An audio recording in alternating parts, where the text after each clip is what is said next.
Chapter 1. Everyone makes the same mistake. Wait a moment. I'm going to ask you one single question. If $50,000 landed in your account today, what's the first thing you'd do? Would you buy a house? Or would you put it all in the stock market? Don't answer. Because most people answer this question way too fast. And that's exactly why. Years later they look back and say the same thing.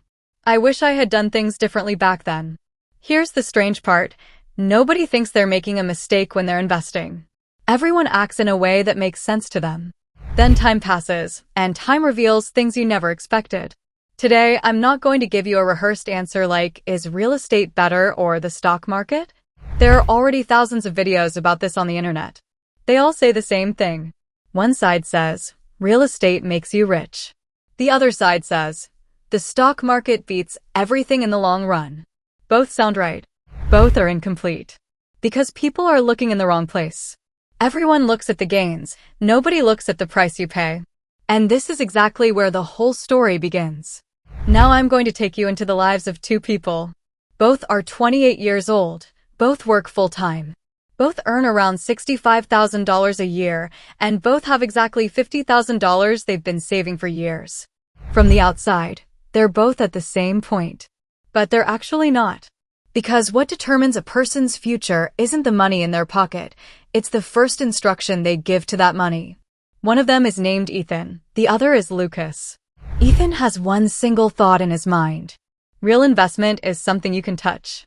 So he goes and buys a house he'll rent out. It has keys. It has a door. It has a garden. Our brain loves things like this. Because what we can see gives us confidence. Lucas thinks the exact opposite. I can't deal with tenants. I don't want calls in the middle of the night. I just need that money working while I sleep. And he puts all his money into a low-cost index fund.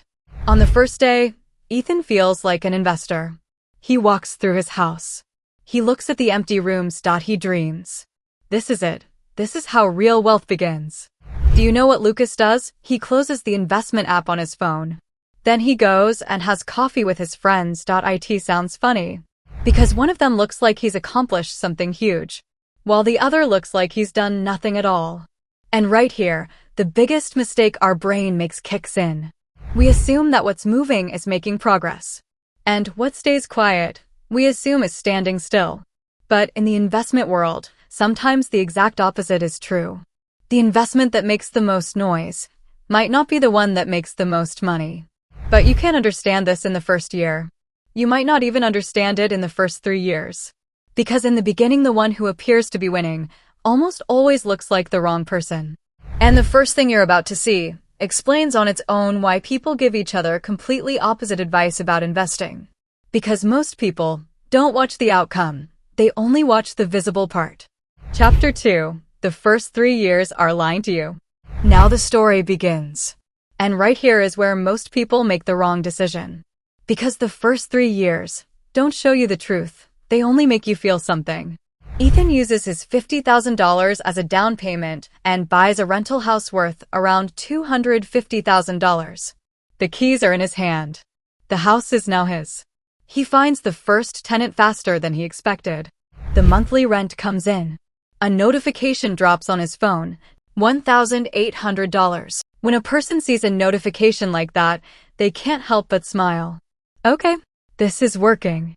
Every month rent comes in. Every month the loan gets paid. And the same thought keeps going around in Ethan's head. I wish I had done this sooner. From the outside it really does look that way.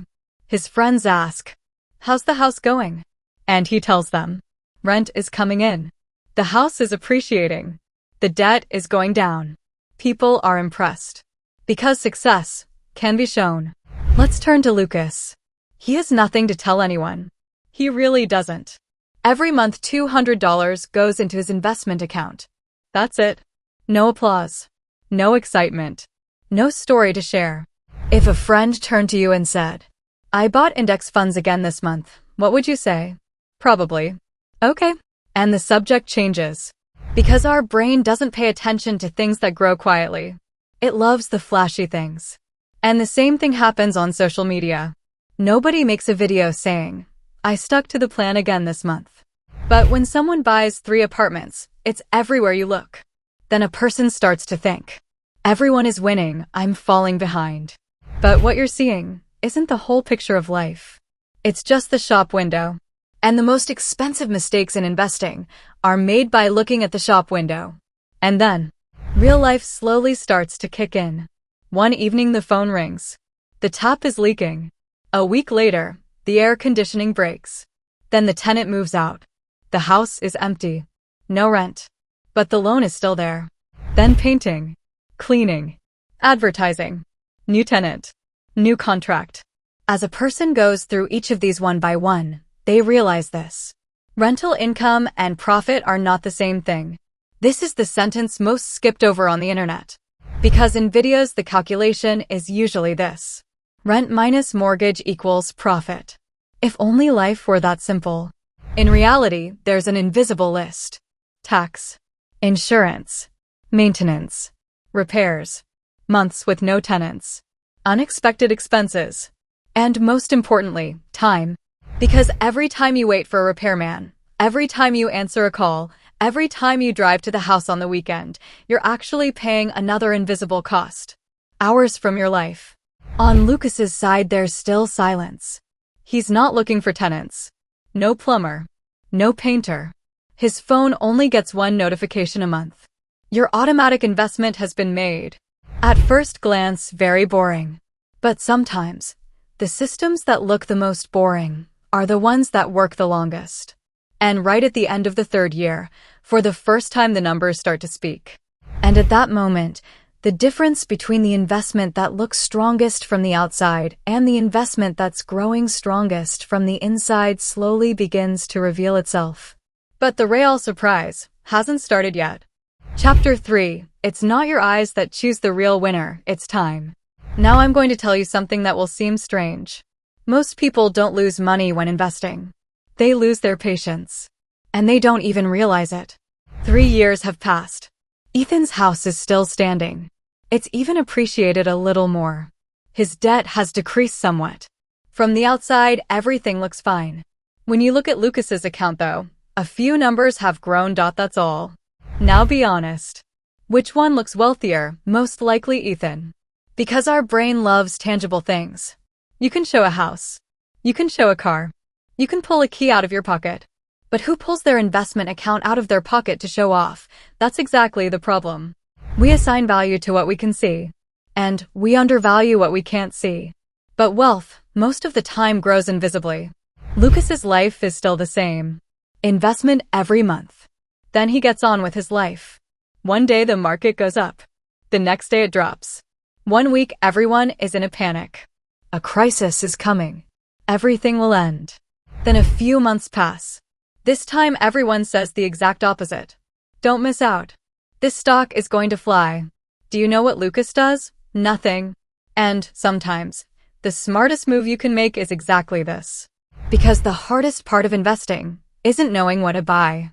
It's knowing when you need to do nothing. The human brain constantly wants to move. Sell something. Buy something. Change something. As if constant movement will make us more successful. But research has been showing the same thing for years. The investors who trade the most are often not the ones who achieve the highest returns. Because every decision brings a new possibility of a mistake.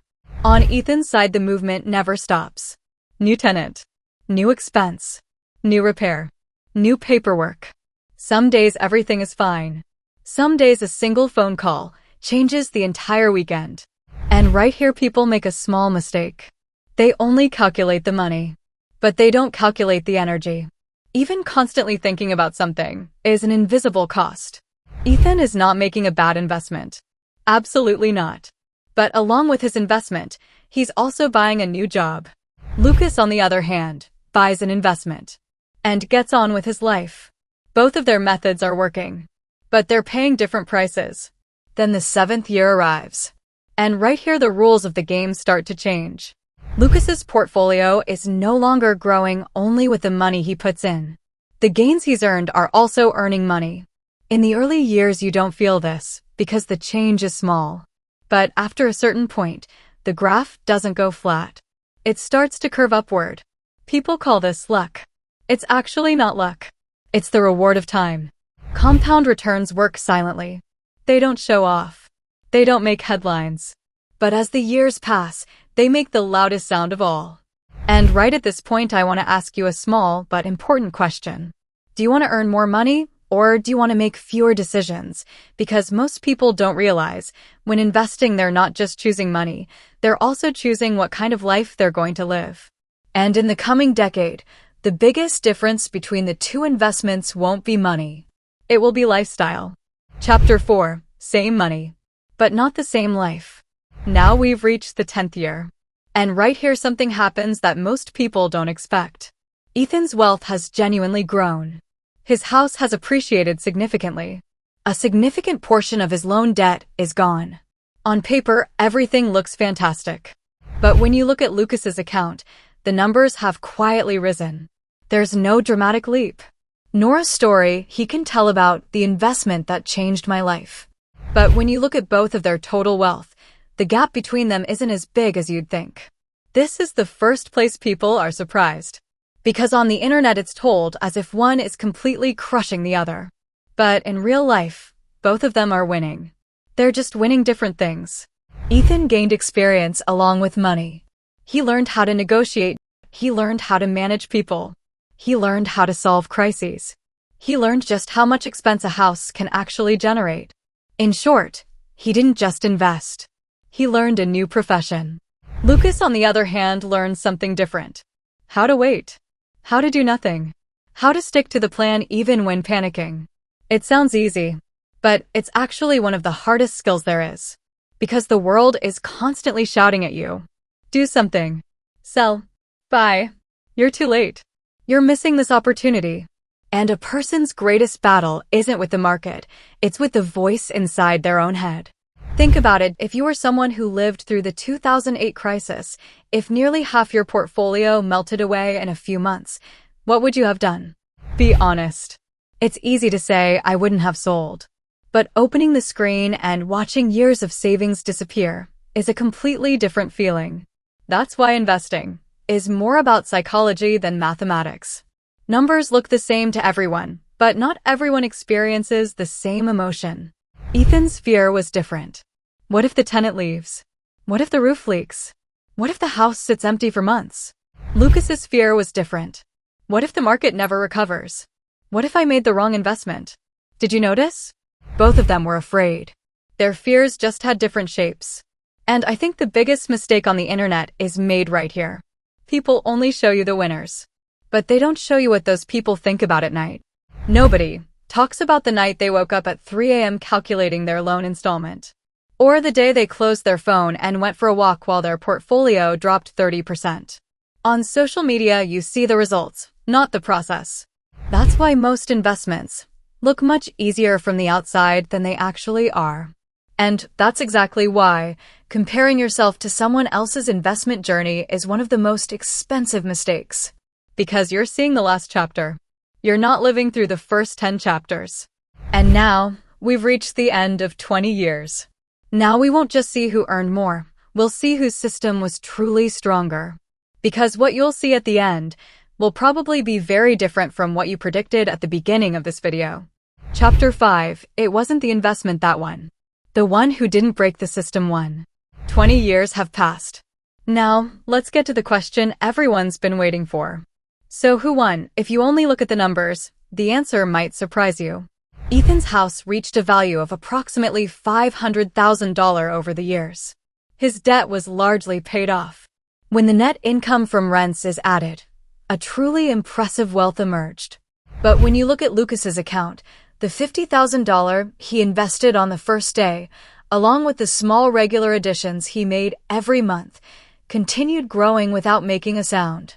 And at the end of 20 years, two different paths reached almost the same destination. Now stop and think about this.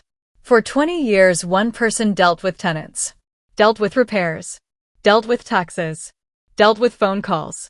The other person set aside a few minutes every month, then got on with their life. And in the end, there's no chasm between them. When a person hears this for the first time, they get a little frustrated. Because we've been sold this for years. There is one correct investment. But real life doesn't work like that. In real life, there's no such thing as the right investment. There's the right character. What made Ethan successful wasn't the house. It was not giving up. What made Lucas successful wasn't the stock market. It was discipline. Actually, both of them played the same game. They just used different tools. And I think the biggest misconception people have starts right here. They think that by changing the investment vehicle, their life will change. But most of the time, what needs to change isn't the investment, it's the habits. Did you notice this? Throughout the video, Ethan never bought a new house every month. And Lucas never tried a new investment method every month. Because wealth doesn't grow in the hands of those who constantly find new ideas, it grows in the hands of those who can apply one correct idea for years. Today you open social media. A video says, real estate is dead. The next video, the stock market is a bubble. Another one, the only opportunity is artificial intelligence. The next day, gold. Then crypto. Then something else. After a while, a person stops investing. Because they're constantly looking for a new miracle. But what wealthy people have in common isn't finding miracles. It's not letting their attention get scattered. Maybe the single sentence that should stay in your mind from this video is this. Wealth doesn't begin the day you find the right investment. Wealth begins the day you stop breaking the right system. And that, I believe, was the real story of Ethan and Lucas. One didn't get rich thanks to real estate. The other didn't get rich thanks to the stock market. Both of them, one thanks to patience. And perhaps the most important question I can leave you with is this. If $50,000 landed in your account today, which investment would you really choose? No. The more correct question is this. Which one could you sustain for 20 years without ever breaking it? Because in the end, the winner isn't the person who finds the highest return. It's the person who can stay in the game the longest. If this video gave you a different perspective, write just one word in the comments. System. Because the secret to making money in the financial world is most of the time not knowing more. It's building a system that makes fewer mistakes. And if you want to explore together how money really grows, why people make the same mistakes over and over again, and the psychology of wealth, subscribe to the channel. Because our goal here isn't to show you the next miracle investment. It's to build together a way of thinking you can use for a lifetime. See you in the next video.